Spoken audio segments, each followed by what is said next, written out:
അന്താരാഷ്ട്ര ബഹിരാകാശ നിലയത്തിലെ 18 ദിവസം നീണ്ട ഗവേഷണങ്ങൾക്ക് ശേഷം ഇന്ത്യൻ ബഹിരാകാശ സഞ്ചാരി ശുഭാംശു ശുക്ലയും സംഘവും നാളെ മടങ്ങും. ഇന്ത്യൻ സമയം വൈകിട്ട് 4:30 അൺഡോക്കിംഗ് ആരംഭിക്കും. അൺഡോക്കിംഗിന് ശേഷം ഭൂമിയിലേക്കുള്ള പേടകത്തിന്റെ വരവ് എങ്ങനെയായിരിക്കുമെന്ന് പരിശോധിക്കാം. 24 എക്സ്പ്ലെയിനർ. കാലാവസ്ഥ അനുകൂലമാണെങ്കിൽ ഇന്ത്യൻ സമയം നാളെ വൈകിട്ട് 4:35 അന്താരാഷ്ട്ര ബഹിരാകാശ നിലയത്തിൽ നിന്ന് ഡ്രാഗൺ പേടകത്തിന്റെ അൺഡോക്കിംഗ് ആരംഭിക്കും.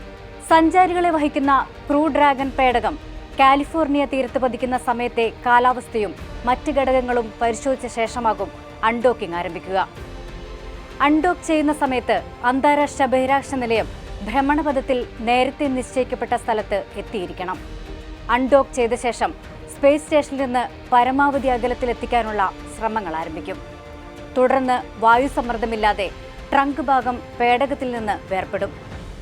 ഭൂമിയുടെ അന്തരീക്ഷത്തിലേക്ക് തിരികെ പ്രവേശിക്കുമ്പോൾ 3800°C വരെയുള്ള താപനിലയെ പേടകത്തിന് അതിജീവിക്കേണ്ടി വരും. പേടകത്തിന്റെ കനത്ത ചൂടിനെ അതിജീവിക്കുന്ന താപകവചമാണ് ബഹിരാകാശ സഞ്ചാരികളെ സംരക്ഷിക്കുന്നത്. തുടർന്ന് കൺട്രോൾഡ് ലാൻഡിംഗ് ആരംഭിക്കുന്ന പേടകം കാലിഫോർണിയ തീരത്തിനടുത്ത് പസഫിക് സമുദ്രത്തിൽ പതിക്കും. യാത്രികരെ കപ്പലിൽ നിന്ന് തീരത്തേക്ക് കൊണ്ടുപോകും. യാത്രികർ ഒരാഴ്ച പ്രത്യേക കേന്ദ്രത്തിൽ വിശ്രമിക്കും.